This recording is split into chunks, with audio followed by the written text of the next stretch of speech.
بسم اللہ الرحمن الرحیم والصلاة والسلام علی رسول اللہ الامین وعلی آلہ وصحبہ الطیبین الطاہرین الی یوم الدین اما بعد۔ روایت ہے اس کے بعد حدثنا نصر بن عاصم الانطاکی، اور جا رہی ہے روایت عن ابی سعید الخدری رضی اللہ عنہ و انس بن مالک رضی اللہ عنہ۔ یہ لطیفۃ الاسناد ہے کہ کوئی روایت دو صحابہ سے مروی ہو۔ عن رسول اللہ صلی اللہ علیہ وسلم قال سیکون فی امت اختلاف وفرقۃ قوم یحسنون القیل ویسیئون الفعل،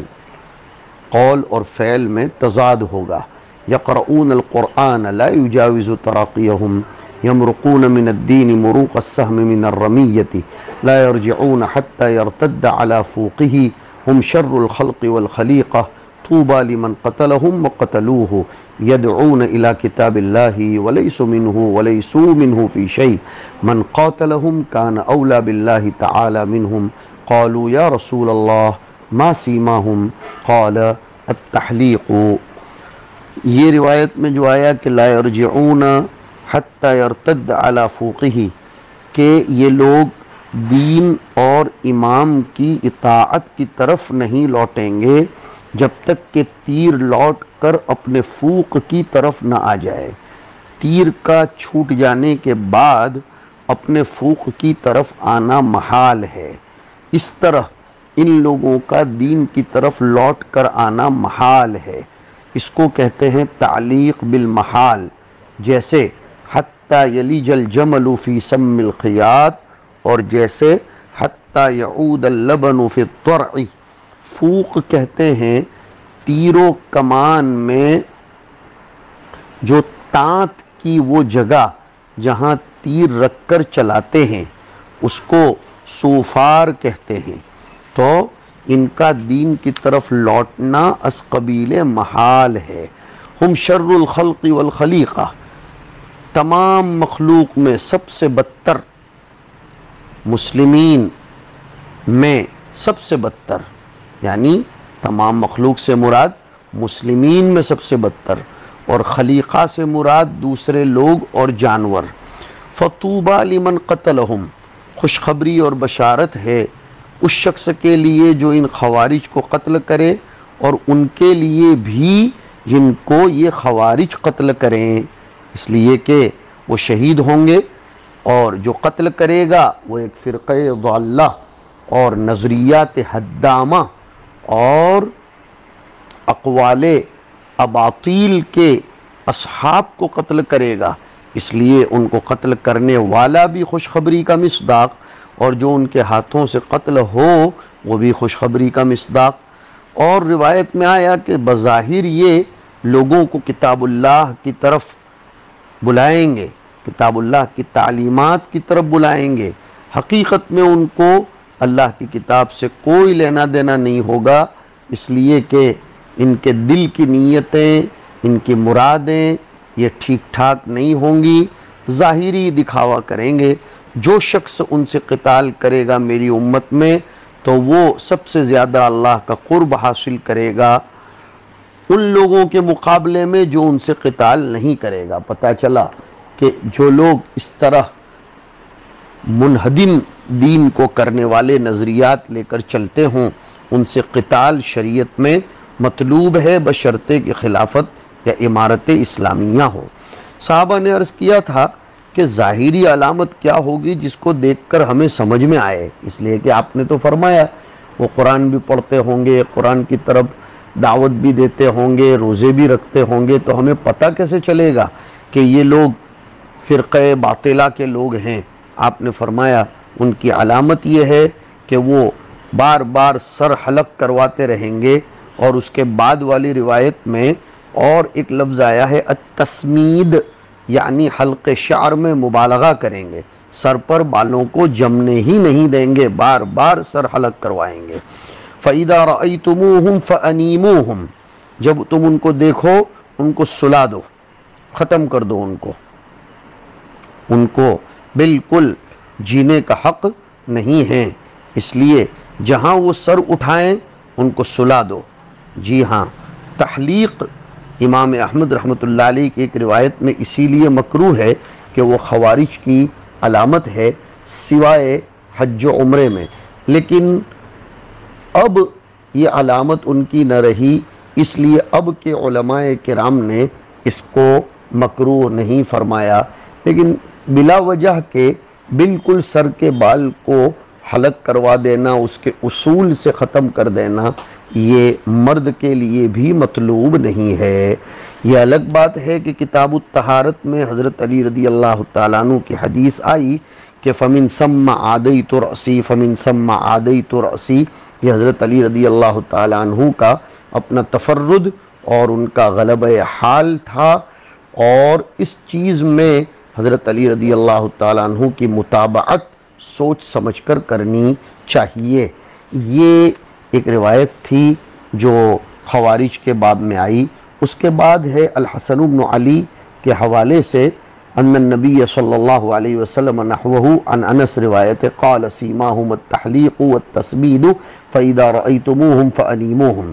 اس کے بعد کی روایت محمد ابن کثیر کے حوالے سے سیدنا علی رضی اللہ تعالیٰ عنہ کی روایت ہے قال علی اذا حدثتکم عن رسول اللہ صلی اللہ علیہ وسلم حدیثا فلأن اخر من السماء احب الی من ان اکذب علیہ واذا حدثتکم فیما بینی وبینکم فإنما الحرب خدعة سمعت رسول اللہ صلی اللہ علیہ وسلم يقول یأتی فی آخر الزمان قوم حدثاء الاسنان سفہاء الاحلام یقولون من خیر قول البریہ یمرقون من الاسلام کما یمرق السہم من الرمیۃ لا یجاوز ایمانہم حناجرہم فأینما لقیتموہم فاقتلوہم فإن قتلہم اجر لمن قتلہم یوم القیامہ۔ حضرت علی رضی اللہ تعالیٰ عنہ یہاں یہ فرمانا چاہتے ہیں کہ حضور نے خوارج کے بارے میں خبر دی تھی، اور اپنی بات میں وزن پیدا کرنے کے لیے کہیں کوئی شخص ان پر آج نہ صحیح تو کل تہمت نہ لگائے، اپنے مضمون کا یقین دلانے کے لیے، تأکد اور تثبت ثابت کرنے کے لیے کہہ رہے ہیں کہ میں یہ حدیث بالکل صحیح نقل کر رہا ہوں۔ اس لیے شروع میں تمہید قائم فرمائی کہ حضور کی حدیث میں اپنی طرف سے کچھ ملا دینا یہ میرے لیے بہت خراب چیز ہے، میں اس کو کسی بھی صورت میں قبول نہیں کر سکتا۔ اس سے تو بہتر ہے کہ میرے اوپر آسمان گرے، میں آسمان سے گر جاؤں۔ لَأَنْ أَخِرَّ مِنَ السَّمَاءِ أَحَبُّ إِلَيَّ، میں آسمان سے گر جاؤں اور پٹک کر مار دیا جاؤں یا مر جاؤں، یہ زیادہ بہتر ہے بنسبت اس کے کہ حضور کی طرف کوئی غلط نسبت کروں۔ جو بات البتہ ہماری اور تمہاری آپس کی ہو اس کا یہ حکم نہیں ہے، اور نہ یہ اس کا درجہ ہے۔ ہماری اور آپ کی جو آپس کی بات ہوگی اس میں کبھی توریے کے طور پر، اس میں کبھی توریے کے طور پر، کنایے کے طور پر کبھی میں کوئی بات کہہ دوں خلاف واقعہ تو وہ ایک الگ امر ہے، اس لیے کہ لڑائی میں تو چال ہی چلی جاتی ہے، حسن تدبیر سے کام لیا جاتا ہے، اس میں توریہ کی گنجائش ہے۔ یہ سب مقدمہ قائم کرنے کے بعد فرمایا کہ اب جو میں بات کر رہا ہوں وہ فیما بینی و بینکم نہیں ہے، وہ فیما بینی و بین رسول اللہ صلی اللہ علیہ وسلم ہے، اس میں نہ میں توریہ کروں گا نہ کنایہ کروں گا۔ حضور سے خود فرماتے ہوئے میں نے سنا ہے کہ میرے بعد کچھ لوگ ایسے آئیں گے جو بالکل نوخیز عمر کے ہوں گے، بالکل نوجوان ہوں گے، لیکن عقل کے کم ہوں گے، عقل کے کورے ہوں گے، زبان سے تو وہ بڑی اچھی اچھی باتیں کریں گے، قرآن شریف بھی اچھا اچھا پڑھیں گے، یا ان کا نعرہ بہت اچھا ہوگا۔ دونوں باتیں مراد ہیں۔ نعرہ اسی لیے تو ان خوارج کا تھا کہ لا حکم الا للہ، اس نعرے سے بہت سے لوگ بھرم میں آ سکتے ہیں، اس لیے اس زمانے میں بھی میں آپ طلبہ عزیز کو جو مستقبل کے قائد بننے والے ہیں، رائد بننے والے ہیں، یہ کہوں گا کہ کسی کے نعروں سے اور ان کی خوش اسلوبی سے، عمدہ الفاظ سے بھرم میں آنے کی ضرورت نہیں ہے۔ یاد دلاتا ہوں عمر ابن عبدالعزیز رحمۃ اللہ علیہ کا وہ خط جو آپ نے یاد کر لیا ہوگا، اس میں دیکھیے جمہور علماء جس طرف ہوں وہ حق ہونے کی علامت ہے۔ نعرے چاہے کتنے اچھے لگائے جائیں، خلافت کے نام سے ہوں یا تحکیم کے نام سے ہوں، اقامت دین کے نام سے ہوں، جہاد کے نام سے ہوں، نظام مصطفوی کی اقامت کے نام سے ہوں، لیکن حقائق، دقائق اور گہرائی کی طرف جانے کی سخت ضرورت ہے۔ ہمیں بھانپ لینا چاہیے اور اچھے طریقے سے سمجھ لینا چاہیے۔ نقشوں کو تم نہ جانچو، ذرا اندر بھی جا کے دیکھو کیا چیز جی رہی ہے، کیا چیز مر رہی ہے۔ ہمیں علماء کرام کو عالمانہ سوچ کے ساتھ چلنا بہت زیادہ ضروری ہے۔ اس کے بعد کی روایت ہے حدثنا الحسن بن علی، اور روایت جاری ہے اخبرنی زید بن وہب الجہنی انه كان في الجيش الذي كانوا مع علي الذين ساروا الى الخوارج فقال علي رضي الله عنه ايها الناس اني سمعت رسول الله صلى الله عليه وسلم يقول يخرج قوم من امتي يقرؤون القرآن ليست قراءتكم الى قراءتهم شيئا۔ الفاظ کی ادائیگی، یہ تو تمہاری قراءت ان کی قراءت کے مقابلے میں کچھ نہیں ہوگی۔ ولا صلاتكم الى صلاتهم شيئا،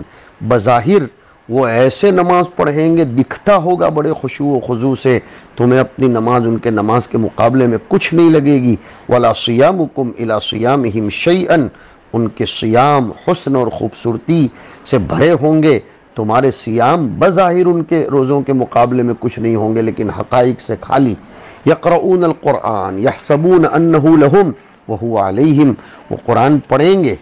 ایسا سمجھیں گے کہ یہ پڑھنا ہمارے حق میں نافع ہے، حالانکہ یہ ان کے خلاف حجت بنے گا۔ اعتقادات باطلہ چونکہ انہوں نے اختیار کیے، اہوائے زائغہ اختیار کیے،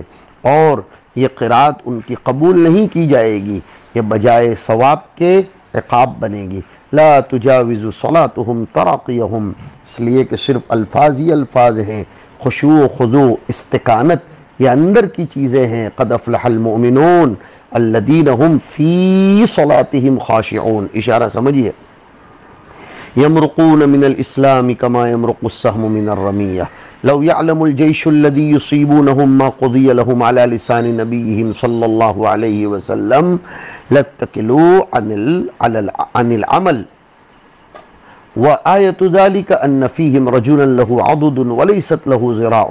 على عضده مثل حلمة الثدي عليه شعرات بيض، أفتذهبون إلى معاوية وأهل الشام وتتركون هؤلاء يخلفونكم إلى ذراريكم وأموالكم، والله إني لأرجو أن يكونوا هؤلاء القوم فإنهم قد سفكوا الدم الحرام وأغاروا في سرح الناس فسيروا على اسم الله۔ قال سلمة بن كهيل فنزلني زيد بن وهب منزلا حتى مررنا على قنطرة، قال فلما التقينا وعلى الخوارج عبد الله بن وهب الراسبي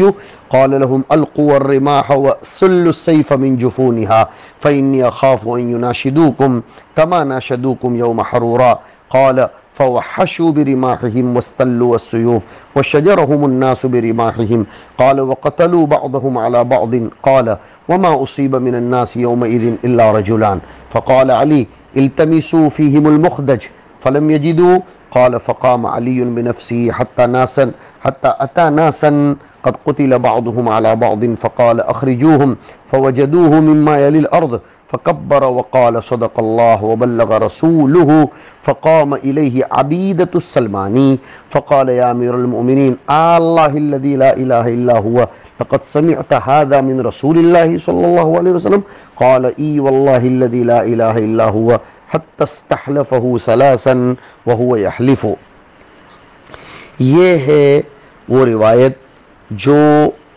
ہم نے اس سے پہلے ذکر کیا تھا کہ جنگ نہروان کی تفصیل آئے گی، جس کا اوپر حوالہ بھی آیا،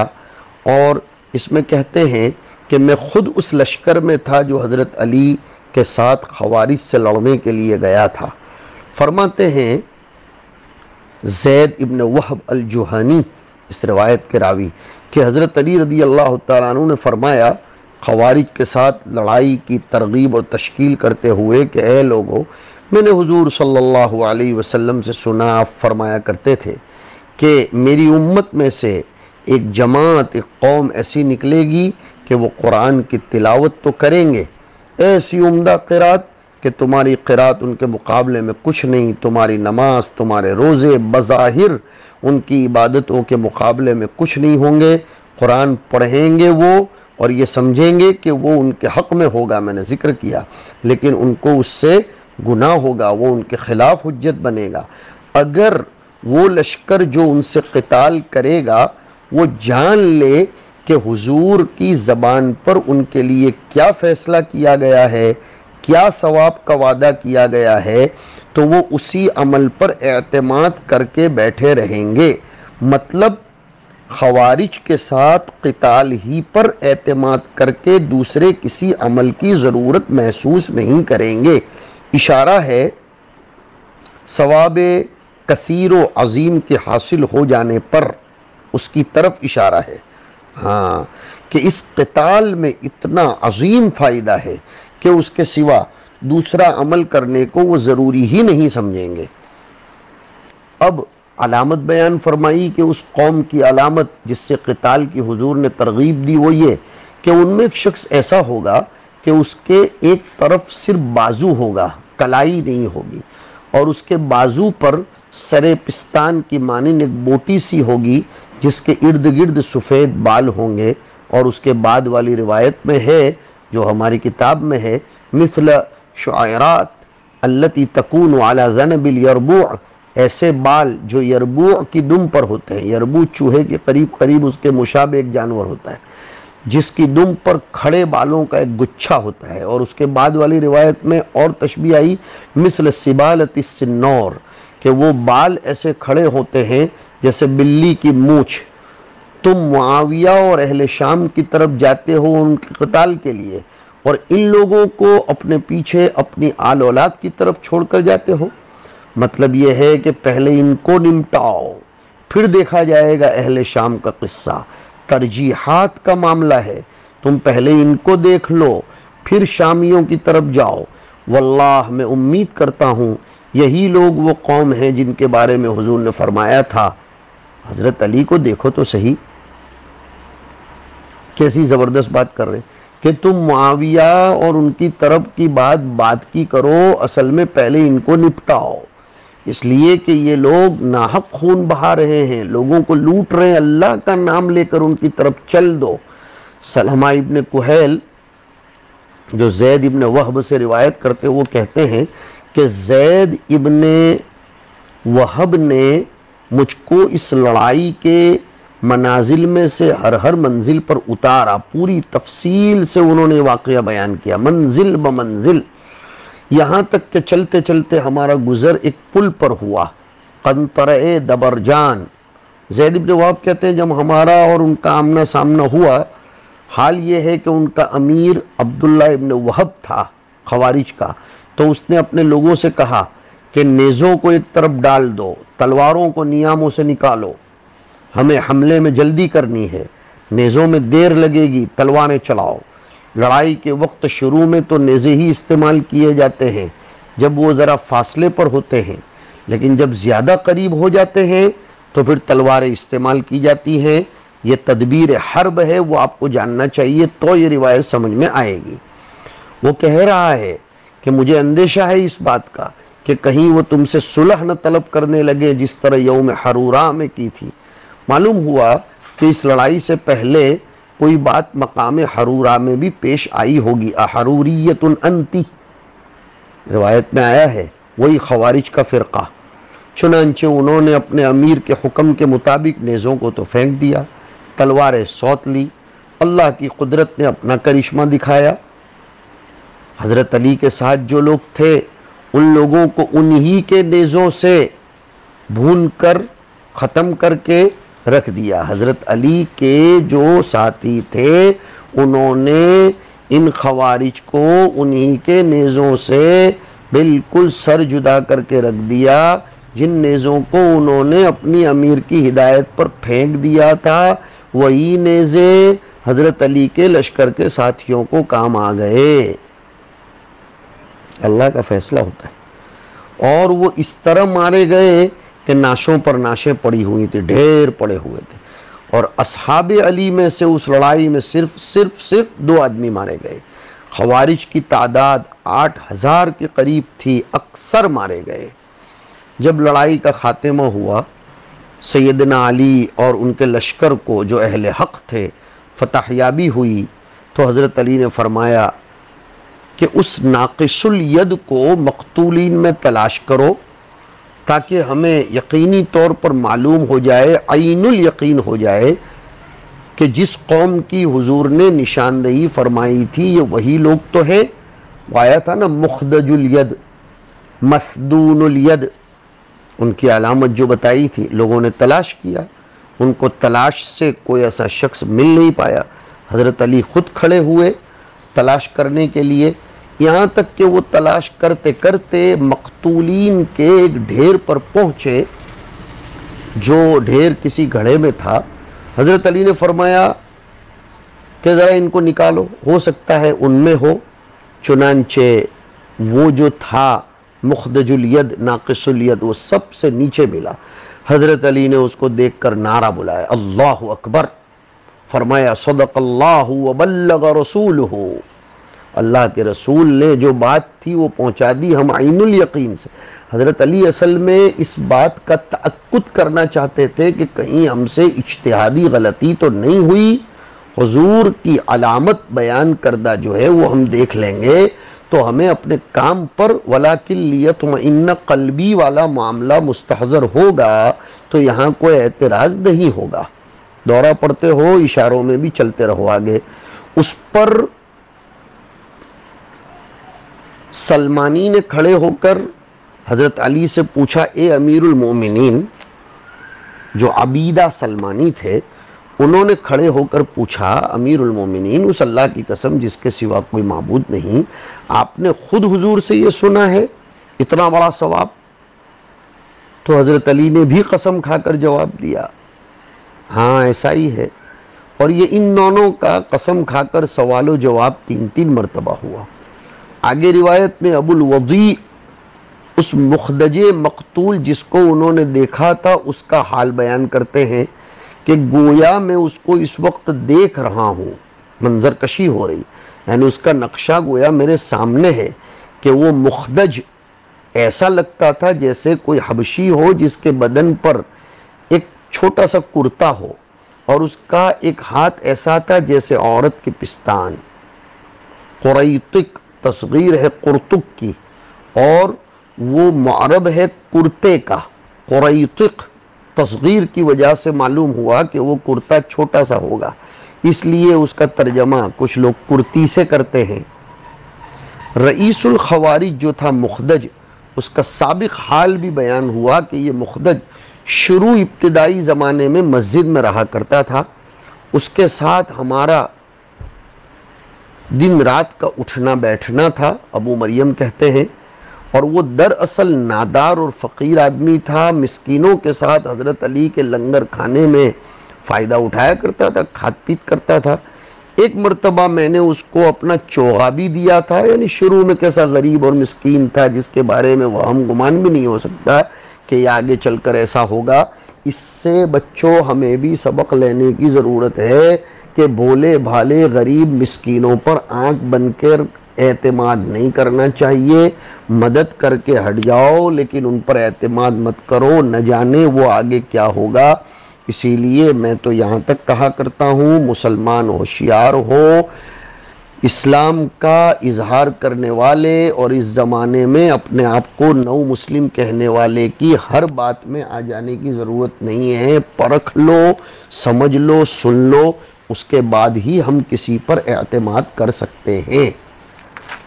وہی بات آگے کی روایت میں آ رہی ہے، محمد ابن عبید کی روایت ہے، قال ابو الوضیع فکأنی انظر الیہ حبشی علیہ قریطق له احدى یدیہ مثل ثدی المرأة علیہا شعیرات مثل شعیرات التي تکون على ذنب الیربوع، ذنب دم کو کہتے ہیں۔ اس کے بعد کی روایت بشر ابن خالد کی ابو مریم کے حوالے سے ہے کہ ان كان ذلك المخدج لمعنا يومئذ في المسجد يجالسه بالليل والنهار وكان فقيرا ورأيته مع المساكين يشهد طعام علي مع الناس وقد كسوته بنوسا لي، قال ابو مریم وكان المخدج يسمى نافعا ذا السدية۔ ابو مریم کہتے ہیں، ابو مریم ثقفی المدائنی الحنفی الکوفی، ایک ابو مریم الثقفی المدائنی ہے جن کا نام قیس ہے، اور قیس ابو مریم الحنفی ثقہ ہے، ابن حبان نے ثقات میں شمار کیا۔ اور قیس ابو مریم الثقفی المدائنی، ابن المدینی کہتے ہیں ابو مریم الحنفی، ان کا نام ایاس ابن صبیح ہے۔ کہتے ہیں اس کو نافع ذالسدیہ کہا جاتا تھا، یعنی اس کا نام نافع تھا اور وہ سدیہ والا تھا۔ کیسا؟ وَكَانَ فِي يَدِهِ مِثْلُ ثَدْيِ الْمَرْأَةِ، اس کے ہاتھ میں ایسی گانٹھ تھی ابھری ہوئی جیسے عورت کا ثدی ہوتا ہے۔ عَلَى رَأْسِهِ حَلَمَةٌ مِثْلُ حَلَمَةِ الثَّدْيِ، اور اس کے سر پر بھی کچھ ابھرا ہوا حصہ تھا۔ عَلَيْهِ شُعَيْرَاتٌ مِثْلُ سِبَالَةِ السِّنَّوْرِ، یہ اس کی علامتیں بیان کی گئی ہیں۔ اللہ تعالی ہم لوگوں کو فرق باطلہ سے بچنے کی، سنبھل کر رہنے کی اور ہوشیار رہنے کی، چوکنا رہنے کی توفیق نصیب فرمائے۔ آپ طلباء میں سے کسی کو یہ اعتراض نہیں ہونا چاہیے کہ یہ تو رات گئی بات گئی، خوارج کی باتوں کو اتنی تفصیل سے کیوں حضرت بیان کر رہے ہیں، یہ ابواب۔ ارے بھیا، ہمارے اس زمانے میں بھی ایسے فرق باطلہ، نظریات حدامہ کے اصحاب کو ہمیں بہت اچھے طریقے سے پرکھنے کی، سمجھنے کی ضرورت ہے۔ غلط عقائد کسی بھی صورت میں برداشت نہیں کیے جانے چاہیے، اور ہمیں ہر دم ان کے لیے اپنی استطاعت اور ماحول کے مطابق برسر پیکار ہونے کی کوشش کرتے رہنا چاہیے۔ اللہ ہمیں حق کو احقاق کے لیے اور باطل کے ابطال کے لیے قبول فرمائے۔ وصلی اللہ علی النبی الکریم۔